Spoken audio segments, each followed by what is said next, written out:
अब इन दोनों में से एक जो है ना आलू को बहुत ज़्यादा जल्दी मोटा करता है। वंडरफुल रिजल्ट्स के लिए तैयार रहना। कौन सा करता है आप देखते रहो, पता लग जाएगा। आलू की फसल में जब पौधे बड़े होकर आपस में मिलने लग जाए, कुछ टहनियाँ थोड़ा नीचे की तरफ बैठने लग जाए, या आलू की फसल 45-50 दिन से ज़्यादा की हो जाए, पौधों के नीचे आलू की गोलियां बनने लग जाएं, तो समझो कि बढ़वार का समय पूरा हो गया है। अब पौधे की लंबाई नहीं बढ़ानी है, अब पौधे का मेटाबॉलिज्म जो है रिप्रोडक्टिव फेज की तरफ मुड़ गया है। कुदरती तौर पर अब जो भी भोजन कार्बोहाइड्रेट शुगर पत्तों में बन चुके हैं वह नीचे आलू की तरफ ट्रांसपोर्ट होंगे और आलू मोटा होगा।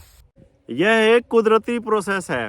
आलू अपने आप मोटा होता है, लेकिन हम इस प्रोसेस को धीमा या तेज कर सकते हैं। साइंस की मदद से वैज्ञानिकों ने कुछ एक्सपेरिमेंट करके कुछ निचोड़ निकाले हैं, रिजल्ट दिए हैं। उसकी मदद से हम आलू को जल्दी से जल्दी मोटा कैसे कर सकते हैं, आज की वीडियो का यही मकसद है। आप आराम से ध्यानपूर्वक सारी वीडियो को देखना, वंडरफुल रिजल्ट्स के लिए तैयार रहना।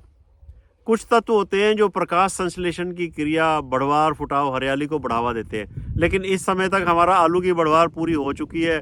जैसे तत्व होते हैं, जैसे जिंक होता है, सल्फर होता है, फेरस होता है, मैग्नीज होता है, मैग्नीशियम होता है, वगैरह वगैरह।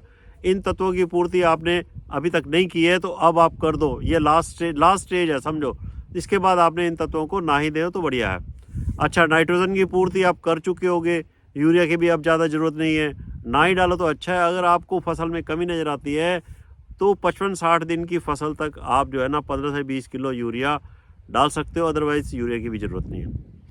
50 दिन की फसल जब हो जाती है तो आपने एक मैपीक्वाट क्लोराइड आता है, चमत्कार के नाम से आता है, 500 ml आधा लीटर प्रति एकड़ करना। इससे क्या होगा, ये ग्रोथ जो है ना उसको चेक कर देगा और जो ट्रांसपोर्ट जो है, जो भी भोजन बना हुआ है वो नीचे आलूओं की तरफ जाना शुरू कर देता है। आलू मोटा करने के लिए इसको हम स्प्रे करते हैं। अच्छा, एक और प्रोडक्ट है लियोसिन, 250 ml का स्प्रे, वो भी आप इस समय कर सकते हो। फ़ायदा हो गया, आलू मोटा करने की प्रक्रिया तेज होती है। ये काम आपने ज़रूर करना है, एक बारी तो आपने करना ही करना है। आलू फसल के जीवन काल में 45 से 50 दिन के बाद उस समय तीनों तत्वों नाइट्रोजन, फास्फोरस, पोटाश की सबसे ज़्यादा ज़रूरत होती है। नाइट्रोजन जो यूरिया हम देते हैं वो 15 दिन तक काम करती है। फास्फोरस से आलूओं की संख्या बढ़ती है। पोटाश से आलू मोटा, निरोगी और सुंदर होता है। पोटाश की ज़रूरत जो है ना लास्ट तक होती है। ये कार्बोहाइड्रेट को पत्तों से नीचे आलूओं की तरफ ट्रांसपोर्ट करने में भी मदद करता है।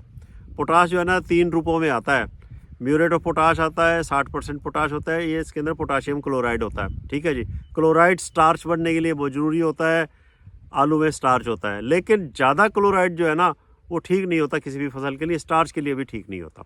तो पोटाश की 2 और फॉर्म होती है, जैसे कि सल्फेट ऑफ पोटाश होता है, आप जानते हो 0050 जो होता है ना, सल्फेट ऑफ पोटाश होता है। पोटाश इसके अंदर पोटाशियम ऑक्साइड के रूप में होता है। ठीक है। तीसरी होती है पोटाशियम नाइट्रेट, 13045 होता है, जो ये पोटाशियम KNO3 होता है। ठीक है जी। बिजाई समय हम म्यूरेट ऑफ पोटाश डालते हैं, पोटाशियम क्लोराइड होता है, लेकिन 50-60 दिन के बाद आपने सल्फेट ऑफ पोटाश डालना है, 0050। अच्छा, इसको हम अक्सर स्प्रे भी करते हैं, पर पूरे एकड़ में 1-2 किलो 0050 से क्या फ़र्क पड़ेगा, आप समझदार हो। तो हमने करना क्या है कि सल्फेट ऑफ पोटाश जो आता है ना, जो वो दानेदार के रूप में भी आता है। ठीक है जी। छट्टा भी दे सकते हैं, यारा कंपनी देती है।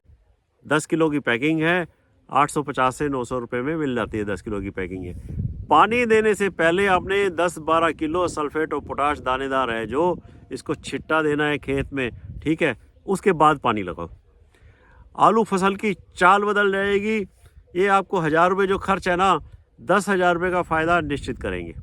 मैं जो है रिसर्च पेपर पढ़ता रहता हूँ, नई जो साइंस की जो बातें होती है वो आपके साथ शेयर भी करता रहता हूँ। तो लास्ट में जो हम पोटाश का स्प्रे करते हैं वो आप 13-045 का करो, या फिर लिक्विड पोटाश आता है, कई रूप में आता है, APGL पोटाश है, या यारा का लिक्विड पोटाश आता है, वो भी आप स्प्रे कर सकते हो।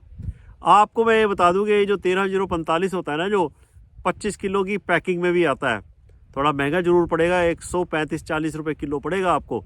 तो ये भी आप 10 से 12 किलो 13-045 पाउडर फॉर्म में है, प्रति किले के हिसाब से डाल दो। आलू उखाड़ने से 1 महीना पहले समझो कि आपने अगर 1000 रुपये खर्च किए हैं तो 15-20 हज़ार का फ़ायदा होना निश्चित है। ये कमाल है 13-045 का। ठीक है जी। अच्छा, अब ये 13-045 होता है ना, जो पाउडर फॉर्म में है, पाउडर फॉर्म में है तो हम छिट्टा दे नहीं सकते, तो छिट्टे से ना पाउडर जो है ना वो पत्तों के ऊपर सारा ये बैठ जाएगा, नुकसान हो जाएगा। तो हमने इस 13-0-45 को 10-12 किलो डालना है, तो इसकी प्लानिंग हमें पहले करनी पड़ेगी। 13-0-45 को सिंचाई वाले पानी के साथ आप देना है। किसी ड्रम में टूटी लगी हो उसमें घोल कर दे सकते हो, या 2-4-5 किलो झोली में डालकर नक्के में पानी सिंचाई वाले नक्के के साथ रख दो, फिर थोड़ी थोड़ी देर में हिलाते रहो, मतलब घुल के ये पानी के साथ खेत में पहुंच जाए।